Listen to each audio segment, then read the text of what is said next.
बच्चों ये है हमारा लेक्चर 229 और हम कर रहे थे आपकी हिस्ट्री में आपका chapter new empires and kingdoms. ठीक है, सो इसमें हमने एम्पायर्स और किंगडम्स के बारे में, इस चैप्टर के बारे में पढ़ रहे थे। हमने काफ़ी ऑलरेडी हमने राजाओं के बारे में पढ़ा। अब हम पेज 111 से कंटिन्यू कर रहे हैं। So the Chinese pilgrim Fa Xian noticed the plight of those who were treated as untouchables by the high and mighty. So एक चाइनीज पिलग्रिम आया हुआ था उस टाइम। So उसने, उनका नाम था फा जियान। फा जियान नाम था चाइनीज पिलग्रिम का। अच्छा, पिलग्रिम का मतलब क्या होता है?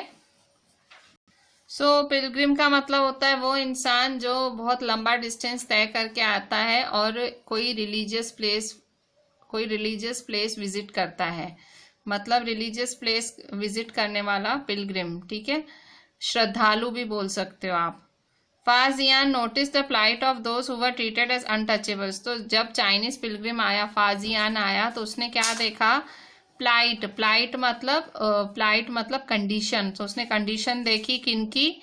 अनटचेबल्स की। कुछ लोग अछूत के तौर पे ट्रीट करे जा रहे थे। अछूत मतलब भेदभाव करना, मतलब किसी को टच नहीं करना है, कि उससे बात नहीं करनी है, मतलब बहुत बुरा व्यवहार करना, अनटचेबल्स उसे बोलते हैं। By the high and mighty, जो अमीर लोग थे, जो बहुत ताकतवर लोग थे, सो वो क्या कर रहे थे? वो लोग बहुत बुरा व्यवहार करते थे अनटचेबल्स के साथ में। ठीक है, so they were expected to live on the outskirts of the city. उनको क्या कहा जाता था? तुम शहर के बाहर रहो। आउटस्कर्ट्स मतलब शहर के अंदर नहीं रहने देते थे। इवन भाई आपको शहर के अंदर भी नहीं रहना है, बाहर रहना है।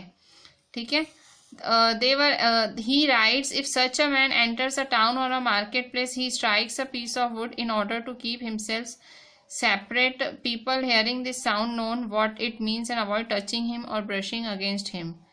So वो क्या बोल रहा है? सपोज वो आदमी, वो अनटचेबल सिटी के अंदर आ जाता है। ये चाइनीज पिलग्रिम फाजियान लिख के गया है। वो कह रहा है सपोज ऐसा इंसान अगर आ जाता है अंदर, मार्केट प्लेस में आ जाता है, सो वो क्या करता है? वो एक हाथ में लकड़ा लेके उसको बजाता रहेगा, घड़ी घड़ी बजाता रहेगा, ताकि उसके आसपास जो लोग हैं वो सब उससे दूर हो जाएं, उनको पता लग जाए कि वो अनटचेबल है और सब उससे साइड हो जाएं। सो इस तरह से चाइनीज पिलग्रिम फाजियान उस टाइम के बारे में लिख के गया है कि उस टाइम भेदभाव बहुत ज़्यादा था। ठीक है, जो अनटचेबल्स के साथ जो ज़्यादा पावरफुल लोग होते थे और जो हाई क्लास लोग होते थे, वो बहुत भेदभाव करते थे। And Banabhatta provides us with a vivid picture of kings army on the move. So एक और पिलग्रिम है जिसका नाम है भाना भट्टा। सो उन्होंने भी एक किंग आर्मी का पूरा डिस्क्रिप्शन दिया है। सो यहाँ किंग्स आर्मी के बारे में भाना भट्टा ने लिखा है। क्या लिखा है? The king travelled with an enormous amount of equipment. King जो है बहुत ज़्यादा तामझाम लेके ट्रैवल करता था, बहुत चीज़ें लेके चलता था।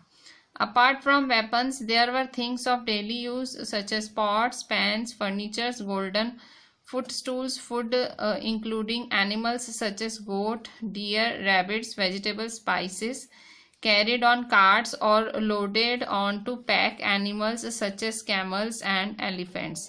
This huge army was accompanied by musicians beating drums and other playing horns and trumpets. So जो king था वो बहुत ज़्यादा ट्रैवल करता था। King travel with an enormous amount, बहुत ज़्यादा तामझाम लेके ट्रैवल करता, बहुत सारी चीज़ें लेके ट्रैवल करता था। अपार्ट फ्रॉम वेपन्स मतलब हथियारों के अलावा वो डेली चीज़ें भी लेके निकलता, डेली उसकी चीज़ें भी लेके निकलता था, जैसे पॉट्स हुए, पैन्स हुए, furnitures, golden footstools, food including animals such as goat, deer, rabbits, vegetables, spices, carried on carts or loaded onto pack animals such as camels and elephants. So वो सारी चीज़ें लेके निकलता था।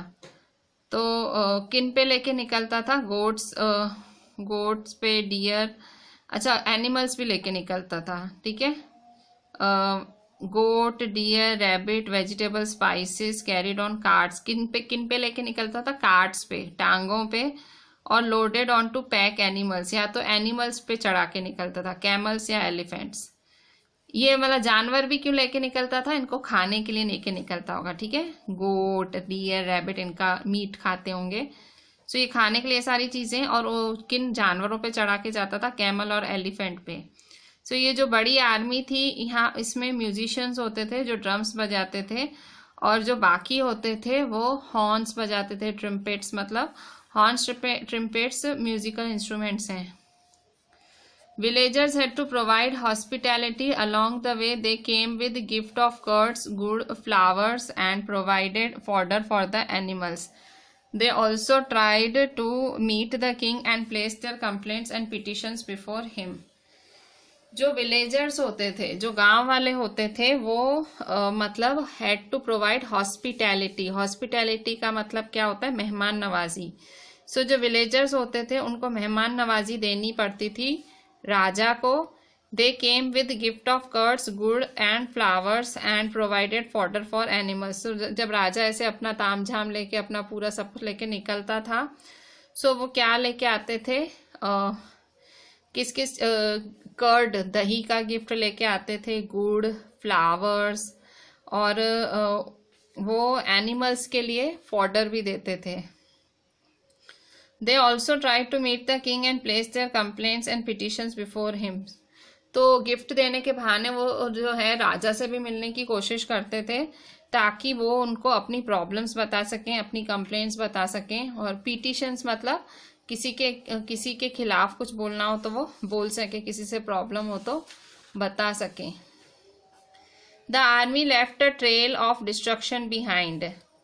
सो अगर आर्मी आगे जाती थी ना, तो पीछे बहुत सारा डिस्ट्रक्शन छोड़ के जाती थी, डिस्ट्रक्शन की लड़ी छोड़ के जाती थी। ट्रेल मतलब एक लड़ी जैसे छोड़ के जाती थी पीछे नुकसान की। क्या नुकसान होता था, elephants often trample down the huts of villagers. जो वो एलिफेंट लेके राजा निकलता था, एलिफेंट कुचल देता था कई बारी झोपड़ियां विलेजर्स की। And the oxen yoked to the caravans of merchants ran away scared by the tumult. So जो ऑक्सन होते थे, वो मतलब वो बड़द लेके निकलते थे। सो वो योग्ड का मतलब डंडा होता है, ठीक है। सो मर्चेंट्स का कारवां होता था, इन ऑक्सन्स को ले जाता था। सो ये ऑक्सन भाग जाते थे, they ran away scared by the tumult. So tumult का मतलब क्या होता है, कंफ्यूजन। इतनी सारी कंफ्यूजन की वजह से ये लोग भाग जाते थे, ठीक है। सो एज भानभट्टा सेज, जब भानभट्टा क्या बोलता है, the whole world was swallowed up in dust. So जब ये इस तरह से इधर उधर भागते थे ऑक्सन, सो इसकी वजह से मतलब कंफ्यूजन में भागते थे, डर के या कंफ्यूजन से भागते थे। सो जो सारा गांव है पूरा डस्ट पूरा मिट्टी मिट्टी हो जाता था। मतलब राजा का कारवां निकलता था ना, या राजा का पूरा ग्रुप निकलता था, आर्मी निकलती थी किंग की, तो प्रॉब्लम प्रजा को ही होती थी, विलेजर्स को होती थी, क्योंकि उनके घर, उनके एलिफेंट्स वो पूरे कुचल के चले जाते थे। और ये जो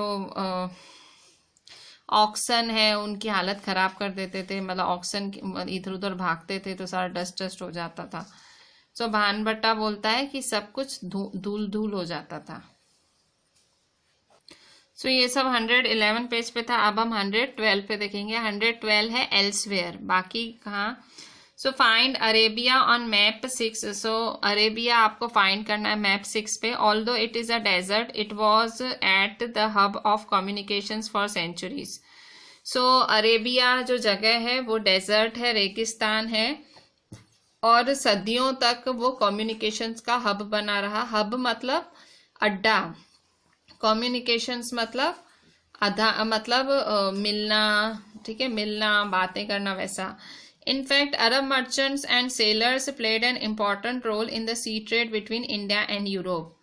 जो अरेबिया के जो अरब मर्चेंट्स थे, जो अरब मतलब बिजनेस वाले थे, और जो वहाँ के सेलर्स थे, ठीक है, इन लोगों ने बहुत ही इम्पोर्टेंट रोल प्ले किया sea trade between India and Europe. India और यूरोप के बीच में जो है played an important role in the sea trade. So sea trade मतलब जो ये समुद्र की ट्रेडिंग में उन्होंने एक इम्पॉर्टेंट रोल प्ले किया। Others who lived in Arabia were the Bedouins, pastoral tribes depending mainly on camels, hardy animals that could survive in the desert. So बाकी जो थे, जो अरेबिया में रहते थे, वो कौन थे? वो बीड्यून्स थे। सो बीड्यून्स कौन थे? सो बीड्यून्स एक प्रजाति थी, पेस्टोरल ट्राइब। पेस्टोरल ट्राइब मतलब ये लोग किस पे डिपेंड करते थे? एनिमल्स पे। ठीक है, ये कौन से एनिमल्स? कैमल्स वगैरह पे डिपेंड करते थे, जो कि डेजर्ट में भी जी पाए। ठीक है, सो अरब में कौन कौन रहते थे? अरब मर्चेंट्स होते थे, सेलर्स रहते थे, बीड्यून्स रहते थे। बीड्यून्स कौन है? Pastoral tribes. पेस्टोरल ट्राइब्स मतलब जाति। पेस्टोरल का मतलब भेड़ बकरियां चराने वाली ट्राइब्स, मतलब ये लोग एनिमल्स को चराते थे, भाई ये दूध वगैरह निकालते हैं, वैसा कुछ। सो कौन सी? बीड्यून्स ट्राइब थी ये। So around 1400 years ago prophet Muhammad introduced a new religion Islam in Arabia. So 1400 साल पहले प्रॉफिट मोहम्मद ने एक नई रिलीजन इंट्रोड्यूस की थी, जिसका नाम है इस्लाम। ठीक है, सो 1400 साल पहले प्रॉफिट मोहम्मद ने इस्लाम रिलीजन इंट्रोड्यूस की थी अरेबिया में। सो क्रिश्चियनिटी जैसे ही Islam was a religion that laid stress on the equality and unity of all before Allah the one supreme god. So तकरीबन 1400 साल पहले prophet Muhammad introduced a new religion Islam. So Arabia, ये Islam जो धर्म है, आप मतलब this is one of the most followed religions in the world, Islam. So ये इस्लाम जो धर्म है, किसने इंट्रोड्यूस किया? प्रॉफिट मोहम्मद ने अरेबिया में इंट्रोड्यूस किया था। Like Christianity, Islam was a religion that laid stress on equality and unity of all before Allah the one supreme god. So जैसे क्रिश्चियनिटी में लिखा गया है कि भाई सब भगवान के सामने इक्वल हैं, सब मतलब सबकी यूनिटी बनी रहे, वैसे ही इस्लाम भी यही सिखाता है। इस्लाम में अल्लाह को माना जाता है, वो एक ही भगवान माना जाता है इस्लाम में। Here is a verse from the Quran, the sacred book of Islam. जो इस्लाम रिलीजन है, उसकी जो पवित्र किताब है, उसको कुरान कहा जाता है। ठीक है, Quran is the sacred book of इस्लाम। जैसे हमारे हिंदूज की सेक्रेड बुक है गीता, सो वैसे ही Quran is the sacred book of Islam. So for Muslim man and woman, for believing man and woman, for devout man and woman, for true man and woman, for man and woman who are patient and constant, for man and woman who humble themselves, for man and woman who give in charity, for men and women who fast, for men and women who guard their chastity, and for men and women who engage much in Allah's remembrance, for them has Allah prepared forgiveness and great reward. So क्या लिखा गया है उस किताब में? ऐसा लिखा गया है कि जो मुस्लिम मैन एंड वुमन है, जो भगवान में मानने वाले मैन एंड वुमन है, जो डिवोट मैन मतलब पवित्र है मैन एंड वुमन, ट्रू जो सच्चे हैं मैन एंड वुमन, जो पेशेंट हैं, जिनमें स्थिरता है, जो कांस्टेंट हैं, फॉर मैन एंड वुमन वो हम्बल देमसेल्व्स मतलब जो झुक के चलते हैं, मतलब जो किसी को नीचा नहीं दिखाते, जो चैरिटी देते हैं, जो फास्ट रखते हैं, फास्ट रखना मतलब व्रत रखना, जो अपनी इज्जत बचाए रखते हैं, गार्ड देयर चैस्टिटी मतलब पवित्रता बचाए रखते हैं, और जो भगवान को याद करते रहते हैं, अल्लाह को याद करते रहते हैं। For them has Allah prepared forgiveness and great reward. So भगवान मतलब जो मुस्लिम्स का भगवान अल्लाह, सो अल्लाह उनको फॉरगिव करता है, अल्लाह उनको माफ़ करता है कोई भी गुनाह किए हों, एंड ग्रेट रिवॉर्ड उनको बहुत अच्छा उनको फल देता है। Within 100 years, Islam spread to North Africa, Spain, Iran and India. So कुछ ही सालों में मतलब 100 सालों के तकरीबन ये इस्लाम जो कि अरब में चालू हुई थी, अरब में प्रॉफिट मोहम्मद ने इंट्रोड्यूस की थी, इस्लाम नॉर्थ अफ्रीका में पहुंच गई, स्पेन, ईरान और इंडिया में भी पहुंच गई। So Arab sailors who were already familiar with the coastal settlements of the subcontinent now brought the new religion with them. So ये जो इंडिया में, हमारी इंडिया में ये इस्लाम कौन लाए? अरब सेलर्स लाए। ठीक है, सो अरब सेलर्स अपने साथ इस्लाम लाए। So Arab soldiers conquered Sindh in present day Pakistan about 1300 years ago. इन अरब सोल्जर्स ने सिंध जीता था जो कि आज पाकिस्तान में है 1300 साल पहले। ठीक है, so this was all about this chapter जिसका नाम था न्यू एम्पायर्स एंड किंगडम। एक बार शॉर्ट में देख जाते हैं हमने इस चैप्टर में आखिर पढ़ा क्या। सो ये चैप्टर है new empires and kingdom. Short में देख जाते हैं। सबसे पहले हमने समुद्रगुप्ता रूलर के बारे में पढ़ा था जो कि गुप्ता डायनेस्टी का बहुत ही फेमस रूलर था। सो समुद्रगुप्ता के बारे में प्रशस्ति लिखी गई है। सो प्रशस्ति किसने लिखी है? हरिसेना ने। हरिसेना पोएट था, मिनिस्टर था समुद्रगुप्ता के कोर्ट में। समुद्रगुप्ता को म्यूजिशियन किंग कहा जाता था। क्यों? क्योंकि वो वीणा बजाते थे। सो समुद्रगुप्ता की प्रशस्ति बताती है कि वो कितने महान एम्परर थे। फिर इसके बाद पेज नंबर 104 पे दिखाया गया है, समुद्रगुप्ता के बारे में ही लिखा गया है। फिर लिखा गया है कि भाई समुद्रगुप्ता ने 4 तरह के, Harisena describes 4 different kinds of rulers. So Harisena ने बताया 4 तरह के रूलर्स होते हैं और समुद्रगुप्ता इनके साथ ऐसे बिहेव करते थे। तो पहले तरह के रूलर्स होते हैं आर्यभट्ट रूलर्स। सो समुद्रगुप्ता क्या करते थे? इनके किंगडम्स को अपने किंगडम का पार्ट बना लेते थे और इन रूलर्स को उखाड़ देते थे। फिर दूसरे तरह के रूलर्स हैं दक्षिणापथ रूलर्स। तो ये जो दक्षिणापथ रूलर्स हैं वो 12 रूलर्स थे जिनके कैपिटल्स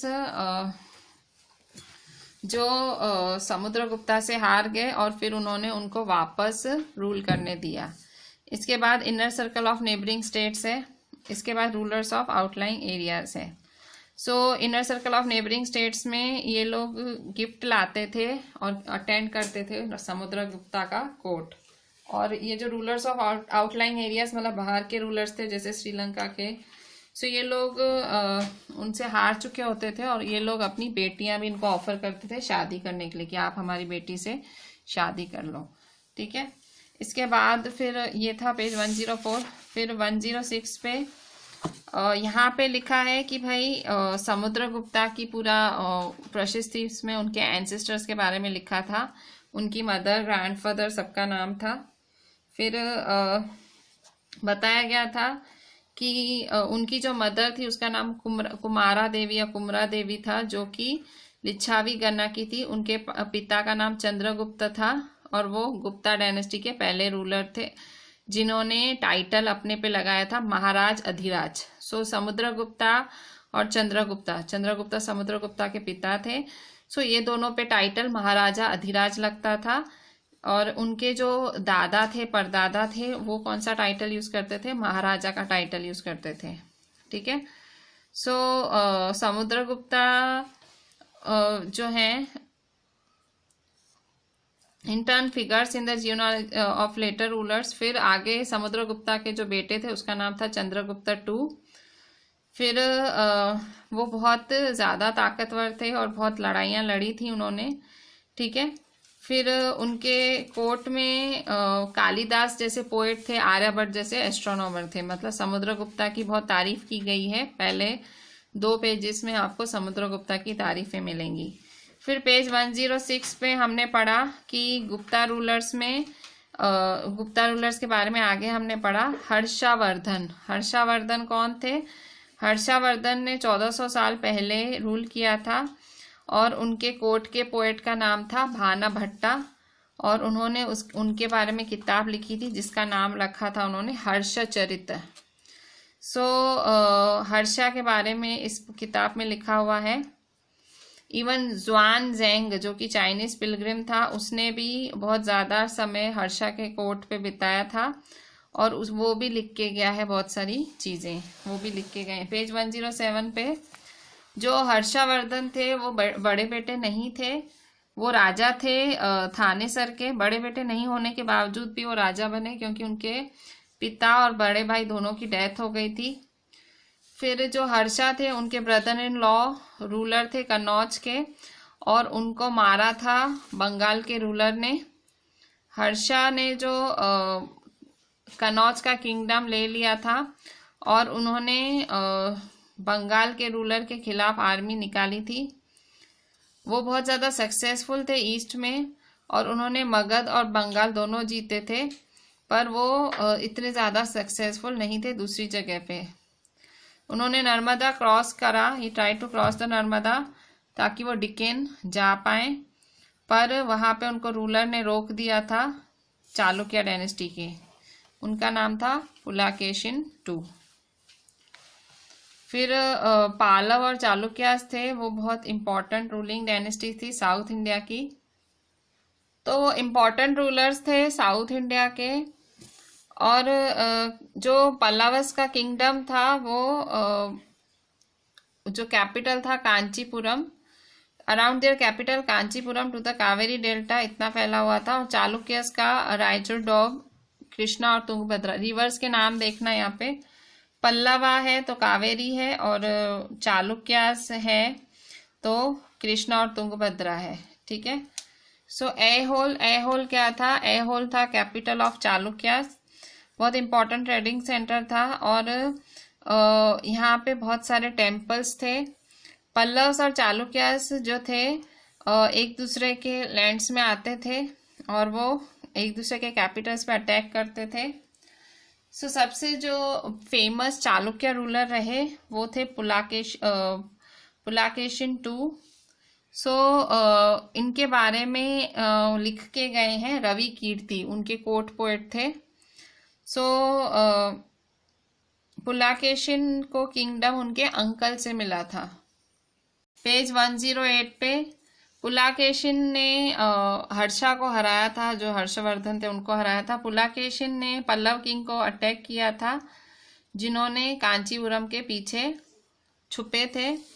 पर जो चालुक्य विक्ट्री थी बहुत लंबे समय तक नहीं चली। पल्लव और चालुक्य चले गए और उनके बाद नए रूलर्स आए साउथ इंडिया में, जिनका नाम था राष्ट्रकूटा और चोला डायनेस्टीज, तो नए शासक आए। फिर किंगडम्स को चलाता कौन था? तो लैंड रेवेन्यू से चलते थे किंगडम्स। सो राजा अपनी आर्मी में पावरफुल लोग भर्ती करते रहते थे, अपने कोर्ट में पावरफुल लोग भर्ती करते रहते थे।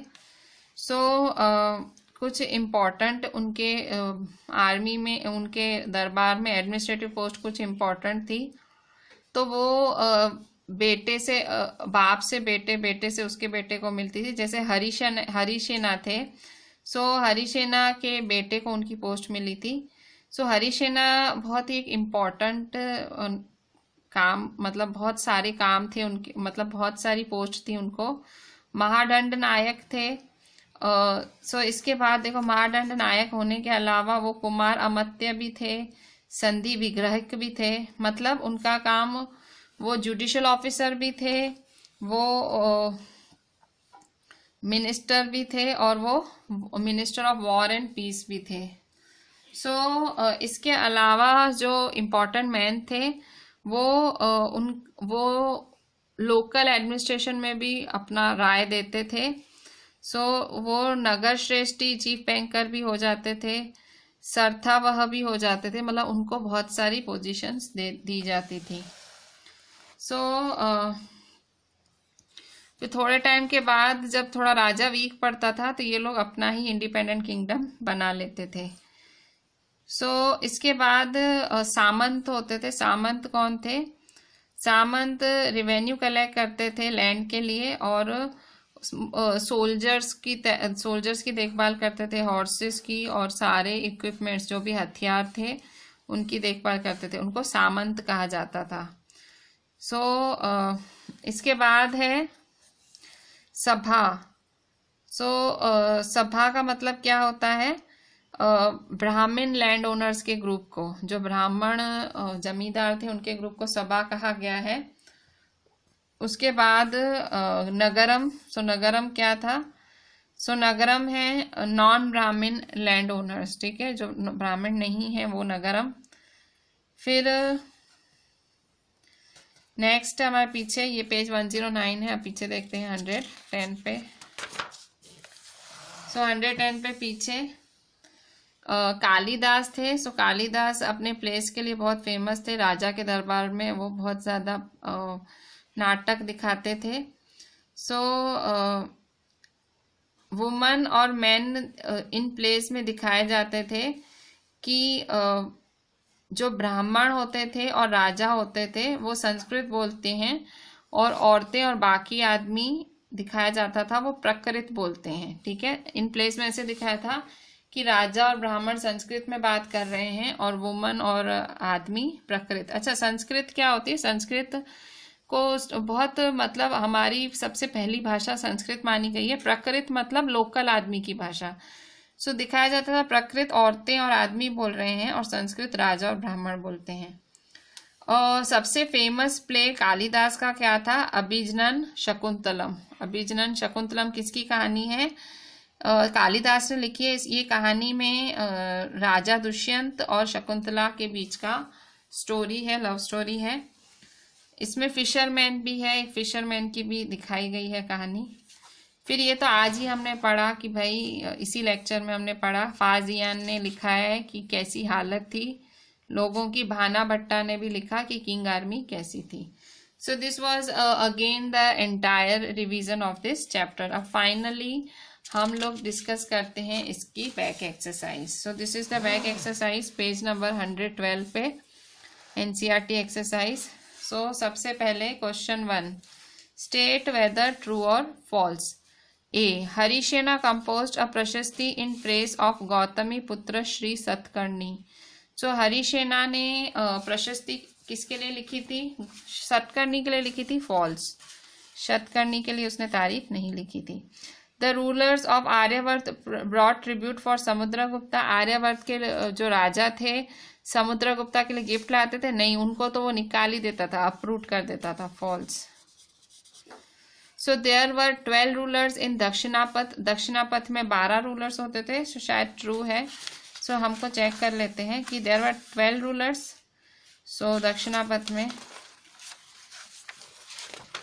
सो ये है दक्षिणापथ। सो दक्षिणापथ में कितने रूलर्स थे? Yes, there were 12 rulers here. So there were 12 rulers, true. Dakshinapatha में 12 रूलर्स थे, ट्रू। सो डी है पेज नंबर 113 पे। Takshashila and Madurai were important centres under the control of Gupta rulers. So Gupta rulers के अंडर ये दो इम्पोर्टेंट सेंटर्स है। So this is false. Next, Aihole was the capital of Pallavas. Pallavas का जो पल्लवास का कैपिटल ऐहोल था। सो this is also false. Local assemblies function for several centuries in South India. जो local assemblies थी वो बहुत सदियों तक साउथ इंडिया में काम करती रही। सो दिस इज ट्रू। अच्छा, नेक्स्ट है question 2, mention 3 authors who wrote about Harshvardhan. So 3 authors का नाम लिखो, बताओ जो हर्षवर्धन के बारे में लिख के गए थे। 3 ऑथर्स का नाम। सो यहाँ पे हमें 2nd, 3rd, 4th, then 5th, 6th, ये 6 क्वेश्चंस हम डिस्कस करेंगे। ठीक है, ये 7वां क्वेश्चन तो ऐसे ही है कि भाई आप अपनी जीनियोलॉजी बनाओ कि आपकी फैमिली में कौन कौन है, जनरेशन्स लिखनी है। How do you think Wars affect the lives of ordinary people today. So 7th और 8th बहुत ज़्यादा इंपॉर्टेंट नहीं है। सो हम ये 2nd, 3rd, 4th, 5th, 6th ये डिस्कस करते हैं and we will write it in our notebook. ठीक है, बाकी ये ट्रू फॉल्स हैं, आपको यहीं एनसीईआरटी के अंदर ही करने हैं। बच्चों 2nd नंबर का देखते हैं। Mention 3 authors who wrote about Harshvardhan. Harshvardhan के बारे में किन किन ऑथर्स ने लिखा था? सो द 3 ऑथर्स वर भाना भट्टा, जुआन जैंग एंड हर्षवर्धन हिमसेल्फ। सो किन 3 लोगों ने हर्षवर्धन के बारे में लिखा था? सो पहले थे भाना भट्टा, और दूसरे थे जुआन जैंग, और तीसरे हर्षवर्धन खुद। सो इन 3 लोगों ने हर्षवर्धन के बारे में लिखा है। Question 3, what changes do you find in the army at this time. So आपको क्या चेंजेस दिखे आर्मी में उस समय? So the changes or the kings or the rulers maintained a well-organized permanent army. It included elephants, chariots, cavalry and foot soldiers. So राजा थे और जो rulers थे उन्होंने एक बहुत ही वेल ऑर्गेनाइज्ड परमानेंट आर्मी बनाई थी। They maintained a well organised permanent army. It included, उस आर्मी में क्या क्या इंक्लूडेड था? उस आर्मी में एलिफेंट्स थे, चैरियट्स थे, कैवलरी थी, फुट सोल्जर्स। सो मैंने ये एक्सप्लेन किया था। कैवलरी मतलब घुड़सवार होते हैं, ठीक है। So they kept military leaders who provided them with troops whenever they needed them. So वो लोग मिलिट्री लीडर्स रखा करते थे, और मिलिट्री लीडर्स क्या करते थे? वो उनको ट्रूप्स देते थे। ट्रूप्स मतलब सेनाएं देते थे। When ever they needed them, जब भी राजा कहीं लड़ने जाते थे, कोई बड़ी लड़ाई या कोई बड़ी जंग, तो वो उनको ट्रूप्स देते थे। Regular salaries were not paid to this military leaders. जो ये मिलिट्री लीडर्स थे, इन्हें रेगुलरली सैलरी नहीं दी जाती थी। Instead they were given grants of land. So इसकी जगह इनको जमीनें दी जाती थी। ग्रांट्स ऑफ लैंड, जमीनें दी जाती थी। They collected revenue from the land and use this to maintain soldiers and horse. ये क्या करते थे? ये जो जमीनें थी, जमीनों पर से वो रेवेन्यू या टैक्स लेते थे, और इस टैक्स को ये लोग यूज करते थे सोल्जर्स को और हॉर्स को मेंटेन करने के लिए। And provide equipment for warfare, मतलब जो हथियार थे, हथियारों को खरीदने के लिए ये लोग यूज करते थे, ठीक है। मतलब राजा इनको पैसे नहीं देते थे, सैलरीज नहीं देते थे, उनको जमीनें ही दे देते थे। सो वो उन जमीनों पर रेवेन्यू टैक्स लेते थे लोगों से, और वो उसी से ही सोल्जर्स, हॉर्स और इक्विपमेंट्स मेंटेन करते थे। These military leaders were known as samantas. So इन मिलिट्री लीडर्स को सामंतास कहा गया है। तो whenever they found the ruler weak और inefficient, they took advantage of the situation and became independent. So जब उनको लगता था कि राजा कमजोर पड़ रहा है या राजा वीक है, इनएफिशिएंट है, तो वो फायदा उठाते थे उस परिस्थिति का, और ये लोग क्या करते थे? वो खुद इंडिपेंडेंट हो जाते थे, खुद अपने हाथ में सब ले लेते थे। Question 4, what were the new administrative arrangements during this period. इस पीरियड के दौरान कौन कौन से नए एडमिनिस्ट्रेटिव बदलाव आए, एडमिनिस्ट्रेटिव अरेंजमेंट्स आए। The new administrative arrangements came into existence during this period. So नए नए एडमिनिस्ट्रेटिव बदलाव आए इस पीरियड दौरान। Although the village remained the basic unit of administration, some new development emerged. So जो विलेज है, जो गांव था, वहीं से सब कुछ एडमिनिस्टर होता था, वहीं से सब कुछ चलाया जाता था, पर कुछ नए नए डेवलपमेंट्स भी हुए, कुछ नई नई तरक्कियां भी हुई। Kings adopted several steps to get the support of powerful and influential persons. So राजा क्या करता था? राजा बहुत सारे कदम उठाता था ताकि वो उसको सपोर्ट मिल सके पावरफुल और इन्फ्लुएंशियल लोगों का। Some important administrative post were now hereditary. So ये जो एडमिनिस्ट्रेटिव पोस्ट थे वो हेरिडिटरी थे। This means that sons succeeded fathers to this post. मतलब जो बेटे थे वो जो पिता थे, पिता की पोस्ट बेटे को मिलती थी। For example the poet Harisena got the post of Mahadandanayaka और chief judicial officer from his father. Harisena थे, उनको जो पोस्ट मिली थी महादंड नायक की या चीफ जुडिशियल ऑफिसर की, उनके पिताजी से मिली थी। Sometimes one person handled the responsibility of many offices. कई बारी तो एक जने को बहुत सारी ड्यूटीज दे दी जाती थी। For example Harisena was not only a Mahadandanayaka but also a Kumaramatya meaning a important minister and a Sandhivigrahika meaning minister of war and peace. So जो हरिसेना थे, हरिसेना खाली महादंड नायक नहीं थे, पर वो कुमार अमत्य भी थे, मतलब इम्पोर्टेंट मिनिस्टर, संधि विग्रहक भी थे, मतलब वो वॉर और पीस के भी मिनिस्टर थे। Some influential persons like Nagarashreshthi और चीफ बैंकर और merchant of the city, the Sarthavaha और leader of the merchant caravans, the Prathamakulika और the chief craftsman and the head of Kayastha और scribes had a say in the local administration. So local administration में किस किस की चलती थी? जो लोकल एडमिनिस्ट्रेशन था गांव का, उसमें किस किस की चलती थी? सो जो इन्फ्लुएंशियल पर्सन्स होते थे, मतलब जो बहुत इन्फ्लुएंस रखते थे, जो बहुत ज़्यादा ताकतवर थे, कौन कौन? नगर श्रेष्ठी, नगर श्रेष्ठी मतलब chief banker. Merchant of the city मतलब जो सिटी के साहूकार होते थे वो। सरथरवाहा, सरथरवाहा मतलब लीडर ऑफ द मर्चेंट कारवांस, ये जो कारवां चलते थे मर्चेंट्स के, उनका लीडर। प्रथम कुलिक, सो प्रथम कुलिक कौन था? Chief craftsman. And the head of Kayastha, Kayastha मतलब स्क्राइब्स, स्क्राइब्स भी एक जाति थी, सो उनका हेड। ये सब लोकल एडमिनिस्ट्रेशन में बोल पाते थे। इसका आंसर बहुत बड़ा है, सो प्लीज़ ये पूरा लिखना, आप प्लीज़ कुछ मिस मत करना, कोई पॉइंट जितना डिस्कस किया वो सब लिखना है। अच्छा, इसके बाद क्वेश्चन 5 है, what do you think Arvind would have to do if he was acting as Samudragupta? अच्छा, शुरू में जब चैप्टर चालू हुआ तो अरविंद करके एक मतलब अरविंद करके कैरेक्टर था। So what do you think Arvind would have to do if he was acting as Samudragupta? Arvind को क्या करना पड़ता अगर वो समुद्रगुप्ता की एक्टिंग कर रहा होता? तो Arvind would have to do the following if he was acting as Samudragupta. अगर वो राजा समुद्रगुप्ता की एक्टिंग कर रहा होता तो उसे क्या करना पड़ता? सो उसे he had to march solemnly in splendid robes to twirl his mustaches and yield the silver paper wrapped sword with gusto. उसे क्या करना पड़ता? उसको कपड़े मतलब स्प्लेंडेड क्लोथ्स मतलब बहुत ही उसको अच्छे कपड़े पहनने पड़ते राजा वाले। ट्वेल्व हिज मुस्टैचेस, उसको अपनी मूछें घुमानी पड़ती। और wield the silver paper wrapped sword with gusto, उसको एक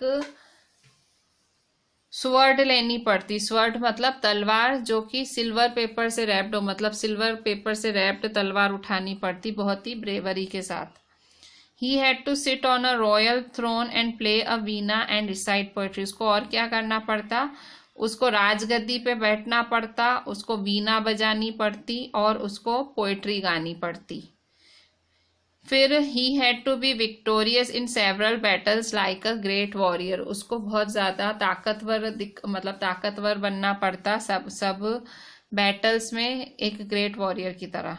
सो अरविंद को क्या करना पड़ता अगर वो समुद्रगुप्ता की एक्टिंग करता? तो पहली चीज़, उसको अच्छे अच्छे कपड़े पहनने पड़ते, अपनी मूछें घुमानी पड़ती और उसको हाथ में तलवार उठानी पड़ती। दूसरा, उसको राजगद्दी पे बैठना पड़ता, उसको वीणा बजाना पड़ता, पोइट्री बोलना पड़ता। तीसरा, उसको विक्टोरियस होना पड़ता। विक्टोरियस मतलब बहुत ज़्यादा, मतलब जो जीतता है। सो ये सारी क्वालिटी समुद्रगुप्ता राजा की थी और उसको ये सब करना पड़ता अरविंद को अगर वो प्ले में समुद्रगुप्ता बनता। Question 6, Do you think ordinary people would have read and understood the Prashastis? Give reasons for your answer. क्या आपको लगता है जो आम लोग हैं, ऑर्डिनरी पीपल हैं, उन्होंने ये प्रशस्तीज पढ़ी होंगी और समझी होंगी? इस give reasons for your answer, अपने आंसर का रीजन दो। क्या आपको लगता है ऑर्डिनरी लोगों ने प्रशस्ति पढ़ी होंगी, समझी होंगी? So I don't think ordinary people would have read and understood the prashastis. मुझे नहीं लगता कि जो आम लोग हैं उन्होंने प्रशस्तीज पढ़ी होंगी या समझी होंगी। प्रशस्तीज वर रिटन इन संस्कृत, प्रशस्ति संस्कृत में लिखी गई थी। Which was not a language of common people, ये कॉमन लोगों की लैंग्वेज नहीं थी। Common people were generally illiterate, जो पहले जो कॉमन लोग होते थे, आम आदमी, इलिटरेट होते थे, अनपढ़ होते थे। And it was difficult for them to read and understand Sanskrit. तो संस्कृत ऑलरेडी डिफिकल्ट लैंग्वेज थी तब, सो वो उनके लिए बहुत डिफिकल्ट थी पढ़ना और समझ पाना संस्कृत। ठीक है, सो आपसे क्वेश्चन पूछा जा रहा है कि ये जो प्रशस्ति हैं जो उस टाइम के जो आम आदमी थी, क्या वो पढ़ पाते होंगे या समझ पाते होंगे? सो आई डोंट थिंक, भाई मैं नहीं सोचता हूँ कि ऑर्डिनरी पीपल भाई पढ़ पाते होंगे या समझ पाते होंगे। प्रशस्ति संस्कृत में लिखी जाती थी जो कि लैंग्वेज नहीं थी कॉमन पीपल की। कॉमन पीपल इलिटरेट होते थे और उनके लिए डिफिकल्ट होता था पढ़ना समझना Sanskrit. So this was the whole chapter new empires and kingdoms from the NCERT. So हमने एनसीईआरटी डिस्कस करी है, एनसीईआरटी की सारी अंडरस्टैंडिंग हमने देख ली है, और हमने बैक एक्सरसाइज भी आज के दिन में देख ली। ठीक है, so just right each and everything properly. जो हमने पॉइंट्स डिस्कस की वो भी आप लिखें, एंड जो ट्रू फॉल्स हैं just do it in your NCERT text book and right the answers in your notebook. So write each and everything properly and WhatsApp me the entire thing. Thank you. This is me, your Ishika ma'am, again requesting you to write each and everything. Thanks again.